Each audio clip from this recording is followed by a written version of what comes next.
muat khalifah di bumi ini. Maksudnya apa muat khalifah ini? Kita menganalisanya dari bagaimana respon malaikat.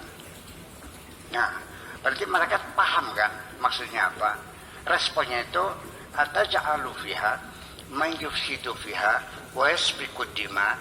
Untuk apa engkau bikin manusia yang nantinya akan merusak, yang akan banjir darah? Wa nahnu nusabbihu bihamdika wa nuqaddisu lak, sedangkan kami selalu beribadah kepadamu. Bukankah tidak cukup kami saja? Berarti apa dalam benak malaikat dengan respon semacam itu? Jadi artinya ini khalifah ini bukan sebagai manusia pertama. Karena kata khalifah itu sekali lagi dari khalafa yakhlufu. Sayyidina Abu Bakar itu dia meyakini dirinya sebagai khalifah. Artinya yang meneruskan kanjeng Nabi, melanjutkan kanjeng Nabi.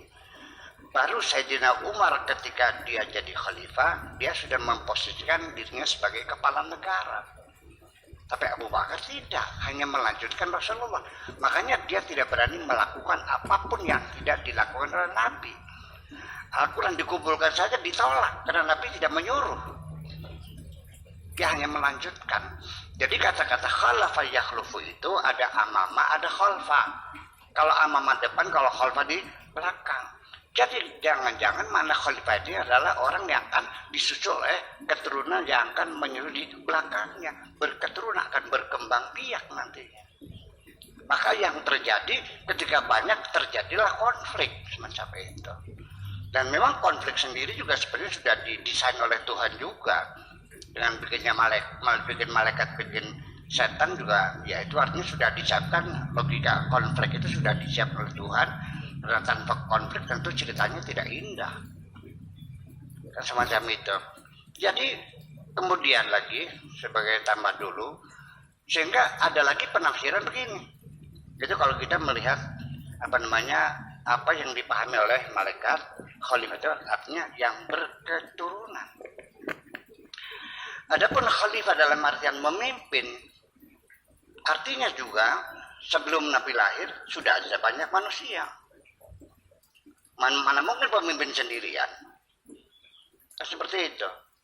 Nah, ketika manusia sudah ada pada zaman dahulu kala, maka ketika itu kita akan mengatakan jangan-jangan Nabi Adam ini bukan manusia yang pertama, tapi manusia yang punya tingkat intelektualitas yang cerdas seperti itu. Nabi Adam yang pertama kali.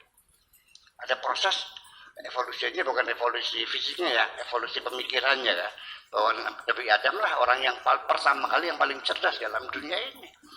Ada pundukan orang bahwa di alam semesta yang lain, mungkin di planet lain, mungkin di galaksi yang lain. Karena galaksi sendiri yang baru teramati kan baru 10. Galaksi kita kan galaksi The Milky Way, ini kan salah satu 10 yang sudah teramati. Berapa miliar galaksi, seberang sananya lagi ada apa? Apakah padat, apakah kosong sananya? Dan pasti di sana ada galaksi lagi. Rabbana ma khalaqta hadza batila, tentu tidak sia-sia. Ya, sangat dimungkinkan dan ini sudah diduga oleh Imam Zamakhsyari ketika menerjemahkan walahu aslama ma fis samawati wa ma fil ardi, dan semuanya telah berislam. Siapapun yang ada di langit dan di bumi semuanya berislam kepada Allah. Nah, Islam di sini, Islam ini artinya kauniyah, Islam kauniyah, Islam artinya sunatullah, hukum alam. Tidak artinya siapapun, apapun di dunia ini, Allah sudah menetapkan sunatullah, undang-undang alam, dan tidak bisa melanggar undang-undang alam yang ditetapkan Allah itu. Nah, ketika kita mengikuti undang-undang alam, nah kita muslim. Jadi muslim dengan mukmin berbeda. Itu persoalannya. Sehingga ketika ada orang-orang Islam datang pada Nabi, qalu aslamna, mereka mengatakan kami, wa qalu amanna, kami telah beriman. Oleh Nabi ditegur, bal qulu aslamna, katakanlah kamu telah berislam. Kamu belum beriman, baru berislam. Kenapa demikian?